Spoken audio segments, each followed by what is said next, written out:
Okay, so good morning. Good morning, Shubham. Good morning ma'am. Assignment नहीं दिया ना तुमने? दे दिया है मैम, कब दिया? आज ही मैम। और तो कल नहीं दे सकते थे? I have to submit the marks ना। अब मेरे को सबमिट करने थे, तो आई नीड योर असाइनमेंट। मुझे समझ नहीं आ रहा था कि आपकी क्लास को दिक्कत कहाँ हो रही है। जो क्वेश्चन नहीं आ रहा है उसको छोड़ दो, बाकी सबमिट कर दो। मैम फिर वो इनकम्प्लीटेड होगा ना मैम, इसलिए तो हम ये इनकम्प्लीट। करके देते मैम। एक बार और ये इशू आया था बाकी एक टीचर के साथ, तो फिर मैम ने इनकम्प्लीट मान लिया था। और आपको मैंने कितनी पहले से बोला हुआ था। अब मैंने 0 लगा के भेजा है, मुझे मत बोलना।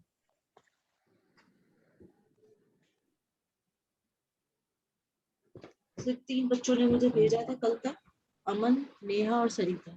दो their assignment was also incomplete, but marks तो चले गए ना। आप लोगों को मैं बोल रही थी कि सबमिट कर दो कर दो।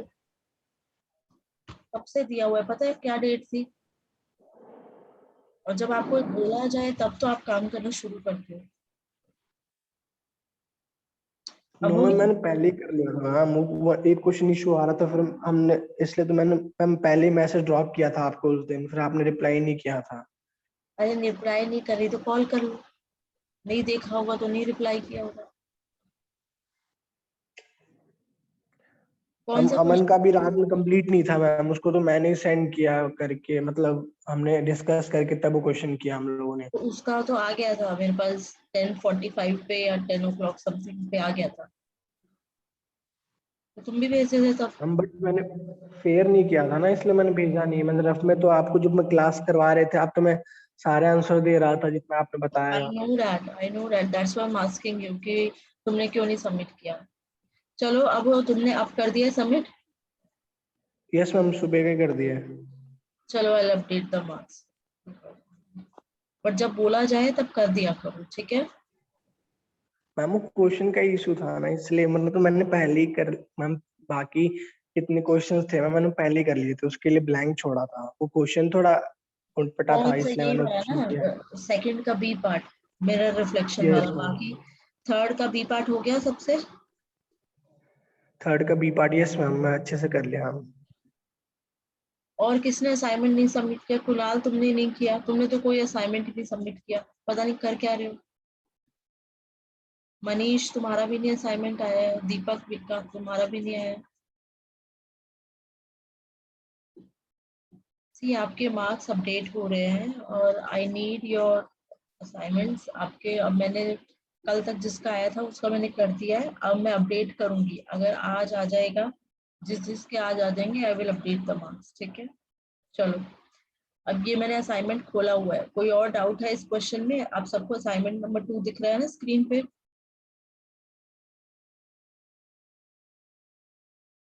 Yes, do you all see this assignment number 2 on the screen? Yes ma'am. Yes, do you have any doubt in any of the question now? No ma'am. Chalo. Okay, so let's start it with 3D transformation. कल हमने 3D transformation पढ़ा था। इसमें you might have seen translation मैंने कल पढ़ा दिया था। तो क्या होता है translation, 3D translation?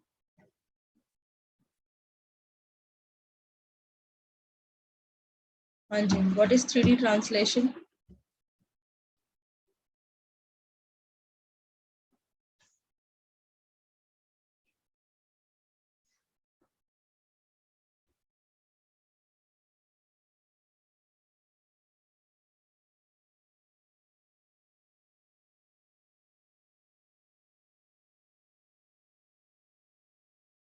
Ma'am basically हम जो हमने 2D वाले में पढ़ा है, हम इसमें भी वही कर रहे थे हम।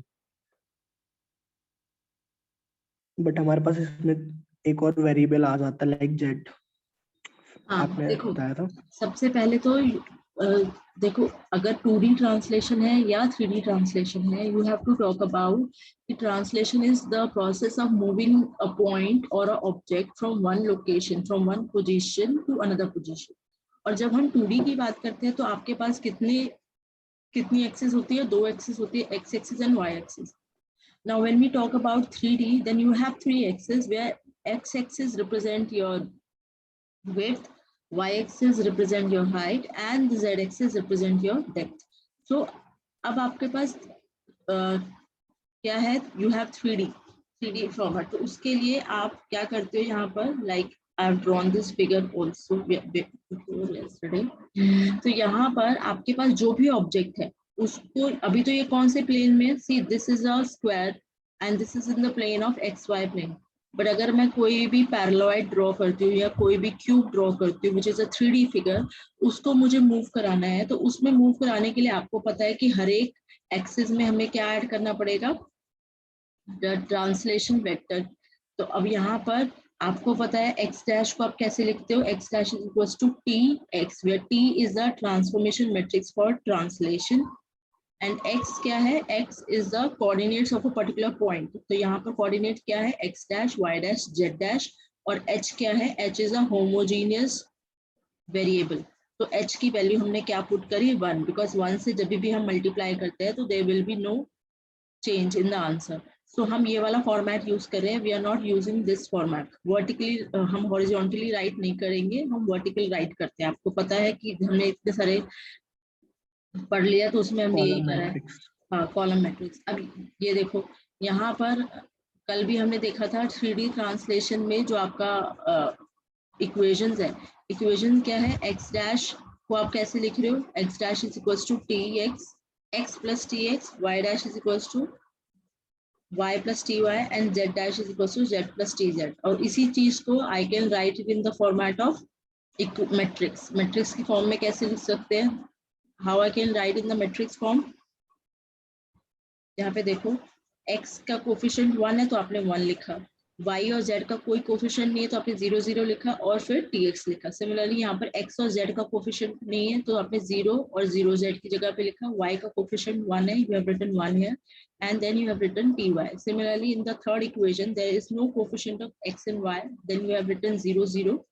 z का कोफिशिएंट 1 है तो you have written 1 and tz. तो ये तो आपका मैट्रिक्स हो गया. लास्ट में जब आप रिप्रेजेंट करते हो डमी होमोजीनियस में तो लास्ट में फिर एक डमी रो इंसर्ट करी विच इज 0 0 0 1 और इसको मल्टीप्लाई किससे कराया? These are the coordinates of your point X Y Z 1. ठीक है. स्केलिंग हम कल पढ़ रहे थे. स्केलिंग में क्या देखा था हमने? What is scaling? We were studying about scaling is a process of changing the shape of an object. अब आपके पास अगेन ऑब्जेक्ट किस फॉर्म में है? You have an object in the form of 3D form में है ना. Scaling आपकी दो तरीके की होती है. कौन कौन से 2 फॉर्म्स ऑफ स्केलिंग है? Yes tell me. Neha, what are the 2 forms of scaling?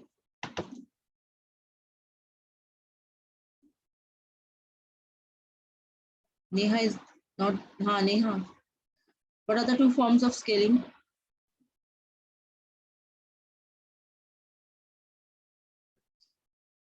Hrithik Makkar, how are you?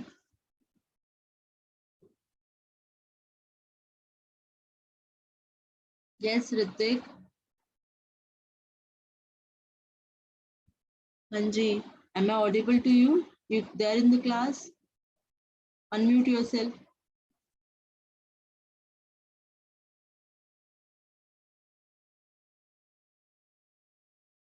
कमाल है, कुछ बोलना ही नहीं है. Sahil Kumar, roll number 44.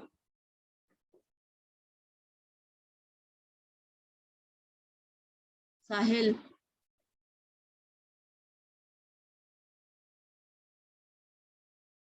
क्या बात है. मैं सबको ना, जिससे मैं पूछ रही हूँ, if you do not respond I will simply move you out. Sahil, you want to respond or I move you out from the class? अगर नहीं आता है तो you can say yes ma'am, no ma'am, कुछ तो बोलोगे कि अनम्यूट ही रहोगे?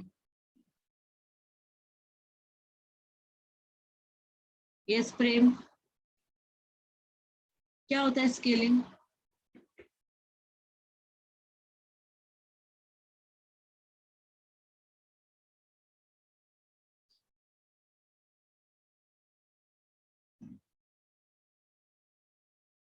कमाल है.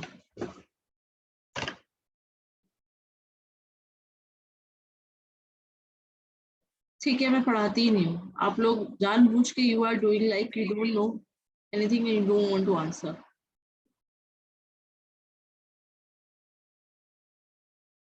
जब तक मुझे आंसर नहीं करोगे I will not move. SX और एसवाई होते हैं। ये आंसर दोगे एसएक्स और एसवाई होते हैं scaling. I am asking you the definition of scaling, what is the meaning of scaling? कमाल है, क्या मतलब होता है स्केलिंग का? मैम मैं बताऊं? बताओ। मैम बेसिकली साइज, हम साइज चेंज करते हैं ऑब्जेक्ट का, और जो आप पूछ रहे दो फॉर्म्स लाइक, तो हम लाइक एक्स एक्सिस पे जाएंगे तो हमारे पास एस एक्स रहेगा और कोऑर्डिनेट्स में, एंड अगर टी वाई पे कोऑर्डिनेट्स पे जाएंगे तो हमारे पास एक्स वाई रहेगा, एस वाई रहेगा। बेटा scaling has two form which we call as uniform and non-uniform scaling। पूरी क्लास में ना कोई नहीं पढ़ रहा है, मैं सीरियसली बता रही हूँ। You people are just taking the online classes as granted कि ऑनलाइन क्लास में मैडम आ जाती है, बोल के चली जाती है, बस आपको बस अपनी प्रेजेंस दिखानी होती है। अगर ये वाला बिहेवियर रखोगे ना, मैं कुछ नहीं पोस्ट करूंगी क्लासरूम पे, अपने आप सब कुछ करो। तुम लोग बिल्कुल नहीं पढ़ रहे हो, इतना बुरा तो कोई टीचर नहीं पढ़ा रहा है कि तुम्हें तो बेसिक डेफिनेशन नहीं पता। पूरा हम चैप्टर यूनिट 2 करके आगे यूनिट 3 में आ गए हैं, आपको बेसिक स्केलिंग की डेफिनेशन नहीं पता। एसएक्स और एसवाई होते हैं, इज इट द डेफिनेशन दीपक? अरे थोड़ा 1-2 घंटे दिन में कुछ ये तो मैम पढ़ाई में प्रैक्टिकल में निकालो। बताए थे ना मैंने। मैंने क्या बताया था? I have told you that scaling is a process of changing the size of an object or the shape of an object, either we compress our object or we enlarge an object। or if you want to enlarge an object, the scaling factor Sx and Sy are the scaling factors which will be greater than 1, and if we want to compress an object, the Sx and Sy will be less than 1। and this is of two type, uniform and non-uniform। Uniform का मतलब क्या होता है कि आप Sx और Sy मतलब कि दोनों डायरेक्शन में इक्वली आप इंक्रीज कर रहे हो या डिक्रीज कर रहे हो। मतलब कि जब आपका Sx और Sy Sx is equals to Sy होता है, ठीक है, and they both are greater than 1, then और they both are less than 1। greater than 1 less than 1 का यहाँ पर कंसेप्ट नहीं है, यहाँ पर कंसेप्ट है कि जब आपका Sx is equals to Sy है तो आपकी किस तरीके की स्केलिंग हो रही है? यूनिफॉर्म। यूनिफॉर्म का मतलब क्या है कि आप दोनों डायरेक्शन में इक्वली बढ़ा रहे हो या घटा रहे हो, ठीक है। when your Sx is not equals to Sy, then आप क्या बोल रहे हो? Then it is a kind of non uniform scaling. मतलब कि आप एक डायरेक्शन में कुछ मल्टीप्लाई कर रहे हो, दूसरी डायरेक्शन में कुछ मल्टीप्लाई कर रहे हो। तो यहाँ पर that was a explanation about 2D scaling. अब हम बात करते हैं 3D स्केलिंग में। तो जब हम 3D स्केलिंग की बात कर रहे हैं तो 3D स्केलिंग में आपके पास कितनी एक्सेस है? You have 3 axes. तो यहाँ पर एक्स डैश किसके बराबर होगा? X dash will be equals to Sx multiply by x, and your y dash will be equals to Sy multiply by y, and your z dash will be equals to Sz multiply by z। So every new coordinate will be equal to old coordinate multiply by the scaling factor in the particular axis। Similarly, y dash, that is a new coordinate in y direction, will be equals to old value of y multiplied by Sy, which is a scaling factor in y direction। Similarly, z dash is equals to z multiplied by the scaling factor in z direction। Now, when you write these three equations in the matrix form, then you will write it like कि यहाँ पर देखो x का coefficient क्या है? Sx है, तो यहाँ पे लिखा आपने Sx। बाकी y और z का कोई कोफिशिएंट नहीं है, तो यहाँ पे आपने लिखा 0 और 0, ठीक है। सिमिलरली यहाँ पर सेकेंड इक्वेशन में x का कोई कोफिशिएंट नहीं है, y का कोफिशिएंट क्या है? Sy, और z का कोई कोफिशिएंट नहीं है तो 0। And in the third equation you will see there is no coefficient of x, no coefficient of y, and there is a coefficient of z which we call as Sz, ठीक है। और जब आप dummy रो की बात करते हो तो यहाँ पर आप लिखोगे 0 0 0 1, और ऊपर से भी यहाँ पर आ जाएगा आपका 0 0 0 0 0 0, ठीक है, तो ये है आपका स्केलिंग मैट्रिक्स इन 3D। ठीक है, तो SX 0 0 0 0 SY 0 0। तो ये देखो, आपको कभी भी सारे मैट्रिसेस को कभी भी ऐसे याद नहीं करना है। याद करोगे तो you will definitely going to make mistakes.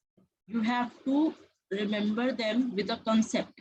तो आपने इस कंसेप्ट, इन 3 इक्वेशन के कंसेप्ट से ये वाली इक्वेशन इनको याद किया तो you can easily make a transformation matrix for 3D scaling.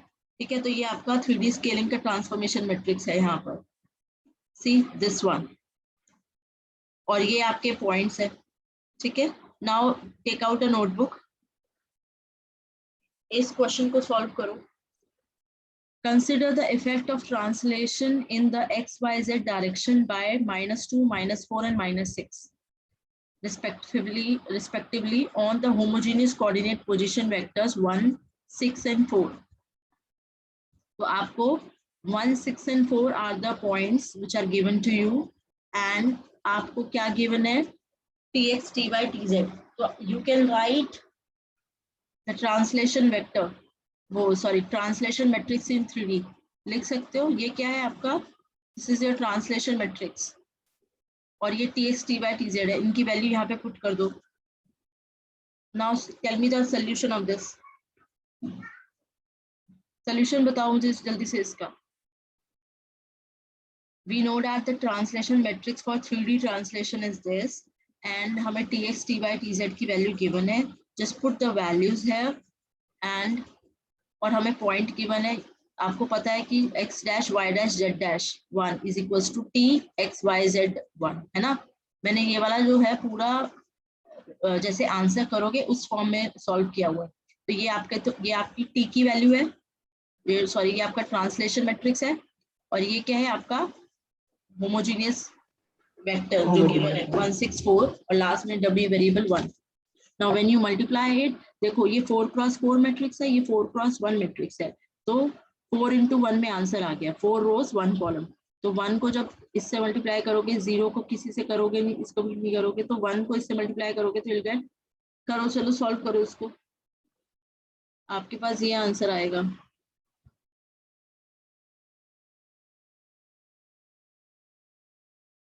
देखो 1 को मल्टीप्लाई करोगे 1 से तो 1 आएगा, और ये 2 0 है, तो 6 और 4 में कोई फर्क नहीं पड़ेगा। जब -2 को 1 से मल्टीप्लाई करोगे तो -2 आएगा, तो 1 - 2 गिव्स यू -1।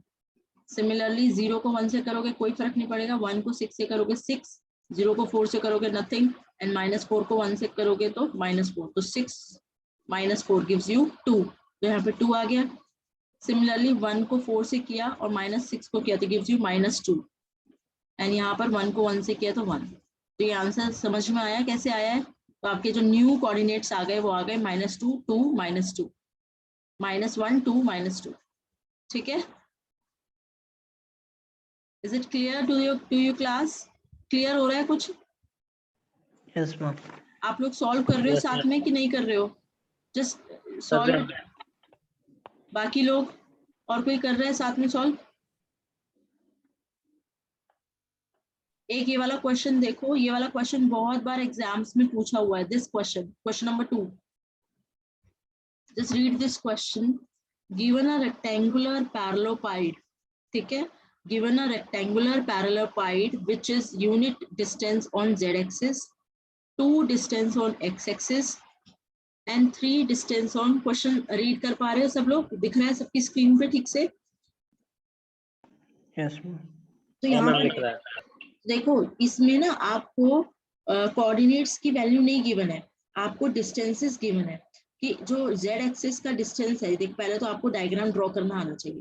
ये देखो, ये मैंने बनाया, ये x एक्सिस है, ये y एक्सिस है, और ये z एक्सिस है। बनाओ सबसे पहले तो ये डायग्राम, ठीक है। और यहाँ पर तुमने ये वो बनाना रेक्टेंगुलर पैरेललोपाइड, तो ये तुमने basically you have to draw a cube. तो यहाँ पर ये तुमने एक क्यूब बनाई,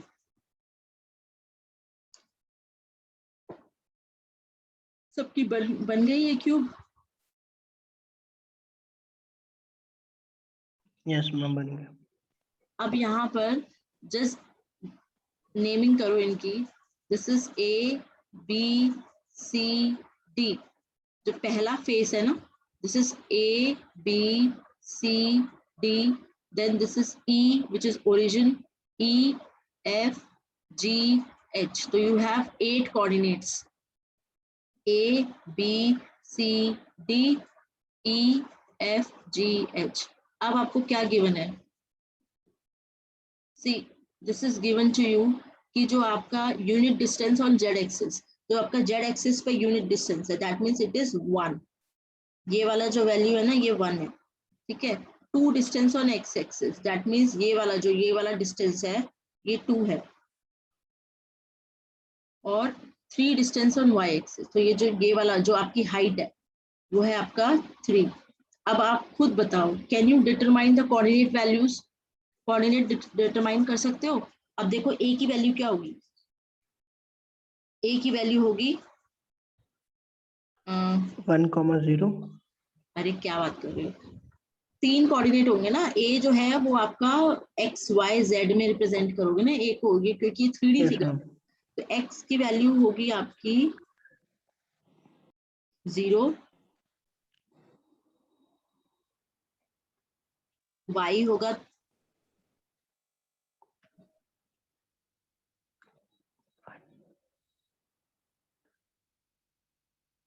0 और z होगा 1. क्यों होगा बता सकते हो? क्योंकि जो आपका a है ना, वो आपकी z एक्सिस पे है. a जो है वो z एक्सिस पे है, और z एक्सिस पे x y 0 होंगे और y हो जाएगा 1, सॉरी z हो जाएगा 1. तो a के जो पॉइंट्स आ गए वो आ गए 0, 0, 1. अब b के पॉइंट निकालो. b कहाँ है, कौन से प्लेन में है? Can you find the value of b? b is in X Z plane. तो यहाँ पर x की वैल्यू कितनी आएगी? 2, और y की वैल्यू होगी 0, और z की वैल्यू क्या हो जाएगी? 1. This is a way you will find out the coordinates. अब f देखो, f कहाँ पर है? f कहाँ पर है? f is in on x axis. x axis पे है, तो x की वैल्यू कितनी है? 2 है, आपको पता है. और y और z x एक्सिस पे क्या होते हैं? 0. नोट करते जाओ, फिर मैं आगे बढ़ूंगी तो ये रेज करना पड़ेगा मुझे, ठीक है. तो तुम्हारे f की वैल्यू आ गई 2, 0, 0. सिमिलरली c कौन से प्लेन में है बताओ? c is in X Y plane. XY plane. तो x की वैल्यू कितनी है? 2. 2, y की वैल्यू कितनी है? 3, 3, 2, 3, 0. 0.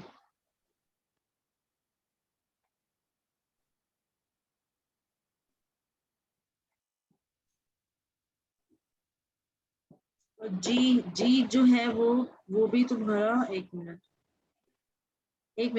जो c है ना तुम्हारा, c तुम्हारा x y z तीनों प्लेन में है. क्योंकि देखो c जो है ना पॉइंट, ध्यान से देखो, c जो पॉइंट है वो तीनों प्लेन में लाई कर रहा है, और b भी तीनों प्लेन में लाई कर रहा है.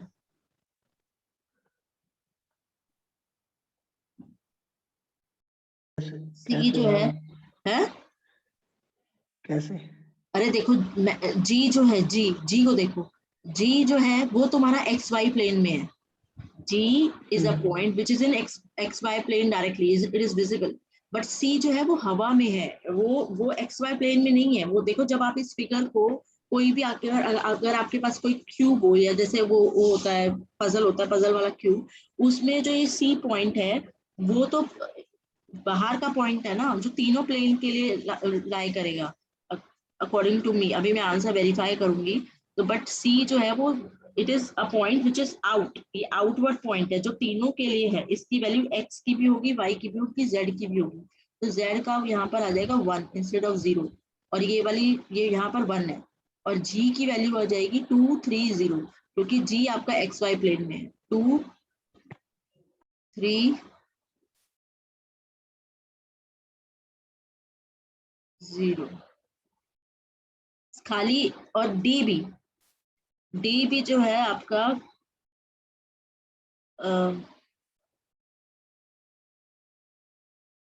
क्या कर रहे हो अमन तुम ये?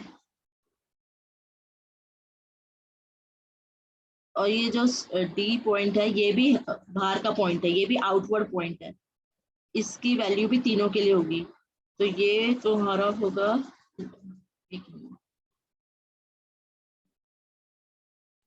231।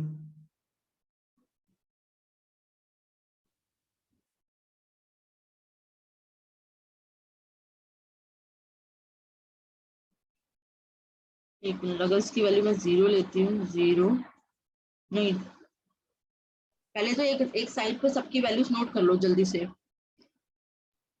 और y की वैल्यू h की वैल्यू क्या होगी? h देखो y प्लेन पे है, h y प्लेन पे है तो x 0, y है तुम्हारा 3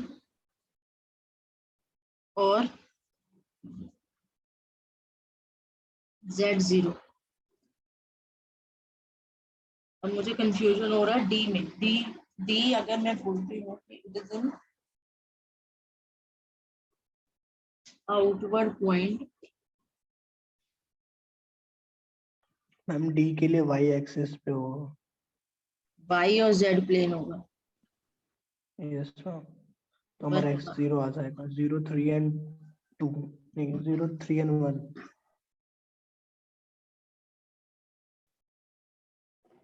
चलो जरा यहाँ पर मैं, let me just turn this page.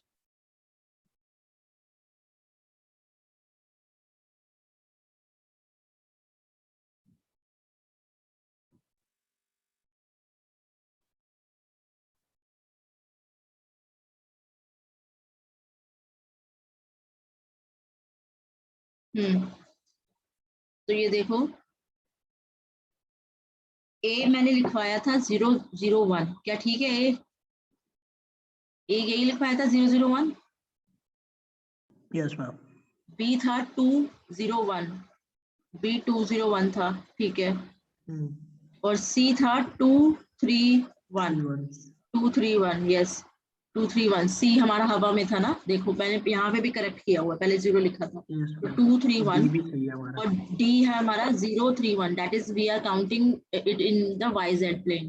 तो 031 और ई ओरिजिन का पॉइंट है तो वो 000। एफ जो है दैट इज 200, एफ हमारा 200, ठीक है। और जी यहाँ पर था 230, ठीक है। और एच 030, सारे पॉइंट्स ठीक है। अब ये आपको सबको याद निकालने आ गए, कैसे निकालते हैं? अगर नहीं आए तो I tell it again. Anyone, किसी को आए नहीं तो प्लीज रेज योर हैंड। बहुत इजी है और ये वाला क्वेश्चन बहुत बार पूछा हुआ है। मोर ओवर कॉम्पिटिटिव एग्जाम्स में भी ये क्वेश्चन बहुत बार पूछा हुआ है। अगर आप, आई आस्क यू, मतलब कि मैं सजेस्ट करूंगी कि आप लोग कोई भी कॉम्पिटिटिव एग्जाम है, इधर नेट है, गेट है, केवी के एग्जाम्स होते हैं, बहुत सारे एग्जाम्स होते हैं जिसमें CG plays a good role.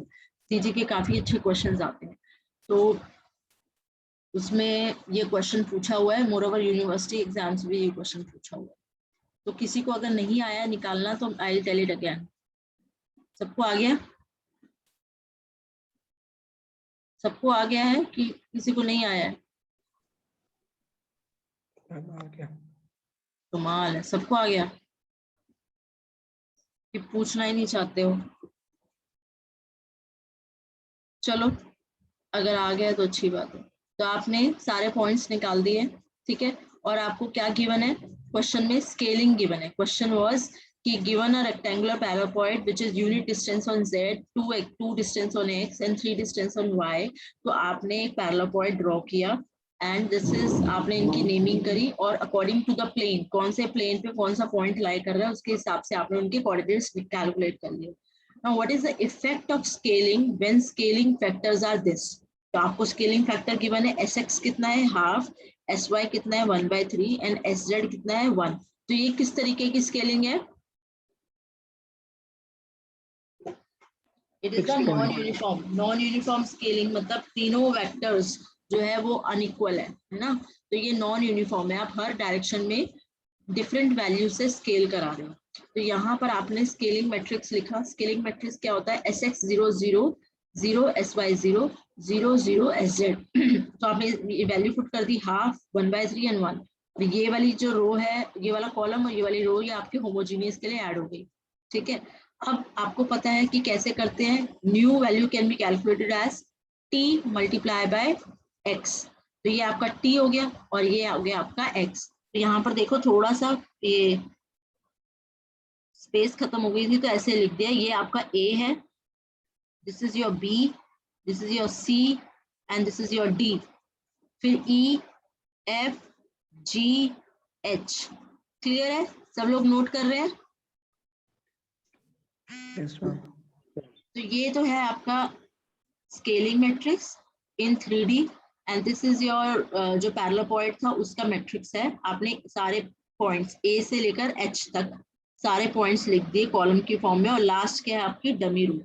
Now अब you are doing the multiplication. Multiplication करना बहुत आसान है, बहुत, क्योंकि most of the values are zero ना, तो हाफ को मल्टीप्लाई करोगे जीरो से जीरो आएगा, और इन तीनों को मल्टीप्लाई करोगे बाकी सबसे तो जीरो ही आएगा, तो पहली वैल्यू आ गई जीरो। फिर 2 को मल्टीप्लाई करोगे हाफ से, गिव्स यू 1, बाकी सारे जीरो है तो यहाँ पर 1 आ गया। अब इसको करो, तो ये बहुत इजी मल्टीप्लिकेशन है, दिख रहा है कॉम्प्लेक्स बट ये है बहुत इजी, क्योंकि most of the values are zero, but आपको मल्टीप्लाई करना आना चाहिए। अगर किसी को मल्टीप्लिकेशन नहीं आती है तो please let me know. Multiplication करने के लिए first row will be multiplied by first column in order to get the first element. Similarly, first row will be multiplied by the second column in order to get the second element. First row को third column से करोगे तो आपके पास third element आएगा। First row को fourth column से करोगे तो आपके पास fourth element आएगा। हर एक element को multiply करना है आपस में, और बीच में प्लस का साइन होता है। तो ये multiplication का process है। Is it clear to all of you? ये वाला क्वेश्चन क्लियर है सबको? ये आपकी न्यू वैल्यूज आ जाएंगी। नोट कर लिया सबने? Yes ma'am. अमन नोट किया है? जी मैम। और दीपक कर रहे हो? हाँ मैम। बाकी लोग मनीष, नेहा, प्रेम? Yes ma'am. और ये ऋतिक?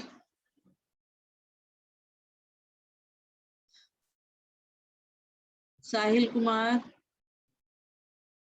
Yes ma'am. क्या कर रहे हो यस तुम? मैम। क्यों नहीं आंसर करते हो क्लास में जब मैं पूछती हूँ तो?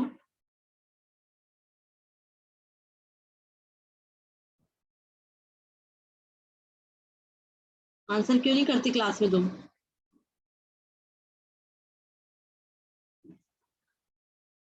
इस बार मैं बता दूं कि आपके जो एग्जाम होंगे वो 100% फिजिकल एग्जाम्स होंगे। That means we have to go at the centre and give you examination. Online नहीं होंगे, तो ऑनलाइन के चक्कर में मत रहो। तो मैं अभी नोटिस थोड़ी ना आया कहीं पे। अरे नोटिस नहीं आया तो आपको नहीं पता? अब हर जगह तो फिजिकल एग्जाम्स हो रहे हैं, छोटे छोटे बच्चों के फिजिकल एग्जाम्स हो रहे हैं, और आप लोगों को लगता है कि आपके ऑनलाइन ही होंगे। अभी भी सब जगह स्टार्ट हो गया ना प्रोसेस। उनके तो स्कूल्स भी खुल गए हैं, आपका भी खुलने वाला है कॉलेज। नहीं, कॉलेज भी तो खुलना चाहिए था। कब खुलेगा? कॉलेज खुलने वाला है बहुत जल्दी, आपके पास नोटिस आ जाएगा। Let's see. मैम ये तो पिछला रिजल्ट तो दे नहीं रहे मैम, आगे का एग्जाम करवा के क्या फायदा है? कईयों का तो आ गया, बीटेक का तो आ गया है, आप लोगों का भी आ जाएगा जब बीटेक फर्स्ट ईयर का आ गया है। इसी का था ना फर्स्ट सेम का। हाँ जी, फर्स्ट सेमेस्टर का आया बस। बीटेक फर्स्ट सेमेस्टर का आया है, तो तुम्हारा आ चुका है बीसीए फर्स्ट सेमेस्टर का? नहीं, बीसीए फर्स्ट सेमेस्टर का रहता है, और कौन सा रहता है? फर्स्ट सेमेस्टर से ही रहता है मैम, और शायद जिनने अभी फीस भरी है उनका सिर्फ फर्स्ट सेमेस्टर का आया है वो। जिन्होंने फीस दी मैम है बीटेक उनका वालों फर्स्ट का भी सेमेस्टर पूरा का आ नहीं गया आया, है। सबका नहीं आया अभी। हाँ, अरे यार, पैसा पैसा देते रहो बस खाली में। अरे तो तुम लोग क्या, रिजल्ट तो आएगा ही, ऐसा तो नहीं है कि रिजल्ट नहीं आएगा। Don't worry. कब आएगा मैम? फिर उसके वो भी तो करना पड़ेगा ना हमें। और री भी आ रही है मैम बहुत, और 3 4 सब्जेक्ट में री आई हुई है बच्चों की। हाँ वो तो है। तो आपने बात तो फिर करी वो है, कुछ बताया आपको? मैम हाँ बस तो फीस मांग रहे हैं, और कोई गारंटी नहीं है कि रिजल्ट देंगे या नहीं देंगे। फीस पे फीस चाहिए मैम। और ये नहीं देख रहे बच्चों का क्या क्या नुकसान हुआ है हमारे चक्कर में। हम पहले यूनिवर्सिटी का इशू बताते थे कि वो एफिलिएशन नहीं है, और अब एफिलिएशन वगैरह सब हो गया है, तो कहते हैं इनका रजिस्ट्रेशन का प्रॉब्लम आ रहा था, फिर वो भी हो गया, फिर तो अब ये बच्चों पे डिपेंडेंट है कि फीस देंगे जब भी हम रिजल्ट देंगे, ऐसा इनका कहना है। मैम पेरेंट्स से ही बात करवाया, रिजल्ट है इनके पास और ये दे नहीं रहे हैं जानबूझ के, क्योंकि जब हम फीस देंगे जब ही देंगे रिजल्ट। ये तो तुम फीस दे तो रिजल्ट दे देंगे। हम गारंटी नहीं दे रहे ना मैम, हम फीस दे एक साल रखा है। ऐसे तो कुछ होगा ही नहीं, पता नहीं क्या। जो मैम जो हमने फर्स्ट ईयर की फीस दी हुई है, तो हम कम से कम उसका तो दे रिजल्ट हमें, तो हम आगे फीस दे करके अपना रेट ले लेंगे सेकंड ईयर का। मैनेजमेंट वालों का कहना है कि ना बच्चे ना फीस नहीं देंगे, हम रिजल्ट देंगे और रिजल्ट लेके वो चले जाएंगे, इनको लगा फिर ये डिग्री नहीं लेने आएंगे, हम लोग लास्ट ईयर का पेपर भी तो देने आएंगे जब ये फीस और ले लेते हैं। फीस तो हम अभी भी देने को रेडी है मैम, बट एक साल इन्होंने 2 साल वैसे ही झेलाया है, बोला है कि तुम फीस तो वो करो, पहले इतना रिजल्ट नहीं आ रहा था, और अब कह रहे हैं कि ठीक है, हमारे से नहीं है मतलब कि इनको स्टूडेंट को क्या दिक्कत हो रही है, क्या हो रही है, खाली फीस दे दो बस इनको टाइम। तो तुम लोग अपनी बात रखो, जाके बात करो। मैम पता है मैम सबको, सबको पता है कि ये बात है। अच्छा, अंशुल मैम का कॉल आता है तो हम सारी बात में बता देते हैं और वो फॉरवर्ड कर देती हैं आगे। हाँ, पता नहीं होगी क्या फिर।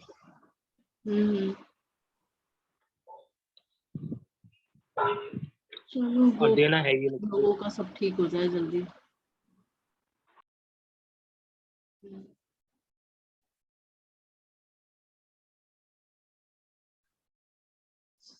चलो, will start with 3D rotation now. हमने 3D स्केलिंग देख लिया है, 3D ट्रांसलेशन देख लिया है। 2D रोटेशन में हमने क्या देखा था, ये डायग्राम वाज कि हमारे पास ये वाला डायग्राम देखो ध्यान से, ये डायग्राम था, उसमें हमारे पास ये वाली एक्सिस नहीं थी, जेड एक्सिस नहीं थी ना, सिर्फ एक्स एक्सिस थी और वाई एक्सिस थी। वी हैव अ पॉइंट, उसको हम रोटेट कर रहे थे एंटी क्लॉकवाइज, और पहले वो एंगल बना रहा था फाई, फिर वो एंगल बना रहा था थीटा। तो हमारे पास क्या इक्वेशन थी, you remember the equation? Equation क्या थी, x dash is equals to x cos theta minus y sine theta, और y theta similarly y dash is equals to y sin theta plus x cos theta. That was our equation. ठीक है ना, ये equation थी हमारी। अब यहाँ हाँ बोलो मैम, x sin थीटा था ना, y dash is equals to x sin theta plus y cos theta. y dash is equals to x sin theta plus y cos theta था मैम। अच्छा, ठीक है, ओके। तो ये हमारे पास इक्वेशन थी, यू श्योर यही था? Yes ma'am. अच्छा, हाँ सॉरी, हाँ यही था, तभी तो इसको मैट्रिक्स फॉर्म में हमने लिखा था। तो हमारी मैट्रिक्स फॉर्म था cos theta minus sin theta cos theta, यही था ना मैट्रिक्स फॉर्म। अच्छा, अब जब आप रोटेशन की बात करते हो 3D के अंदर, तो 3D के अंदर आपके पास 3 एक्सिस है, X axis, Y axis, Z axis. तो यहाँ पर आपकी रोटेशन जो होगी वो 3 एक्सिस के रिस्पेक्ट में होगी। मतलब कि पहले हम क्या बता रहे थे, 2D के अंदर जब भी हमें रोटेशन करना होता था, we are telling the angle कि 90 डिग्री से रोटेट करो या 60 डिग्री से रोटेट करो या 45 डिग्री से रोटेट करो। When we talk about 3D rotation, we will talk about the angle, also we will talk about the axis कि कौन सी axis के रिस्पेक्ट में हमें रोटेशन करना है। तो this is first case where we are doing the rotation about z axis। तो जब आप z axis के रिस्पेक्ट में कर रहे हो तो z axis remains unstill, वो एकदम फ्रीज रहेगी। तो आपका पॉइंट कहाँ रोटेट करेगा, it will rotate in the xy plane। So if we perform rotation about z-axis, z coordinate remains unchanged and xy coordinates changes. So this is what 3D rotation। तो यहाँ पर 3D rotation में आपकी 3 planes में rotation होगी, या तो xy plane में rotation हो रही है, या कौन से plane में rotation हो रही है, yz plane में, या xz plane में rotation हो रही है। ठीक है, तो ये जब पहला केस है z axis का, तो z axis में आप देखो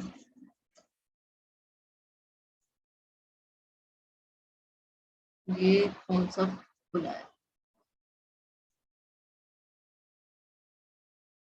yes, so this is the, देखो ये वाली इक्वेशन दिख रही है, ऊपर वाली equation, X axis X dash और वाई डैश चेंज होंगे और जेड डैश रिमेन्स अनचेंज। तो Z dash equals to Z और एक्स डैश और वाई डैश वाली इक्वेशन सेम है जो हमने पढ़ी थी 2D के केस में, कि x cos theta minus y sine theta और x sine theta plus y cos theta which is same in 2D। इसको हम मैट्रिक्स फॉर्म में लिख सकते हैं। मैट्रिक्स फॉर्म में कैसे लिखेंगे? Cos theta minus sine theta, Z का कोऑर्डिनेट नहीं है तो that is 0, x sine theta cos theta, यहाँ पे भी जेड का कोऑर्डिनेट नहीं है तो 0, और जेड के केस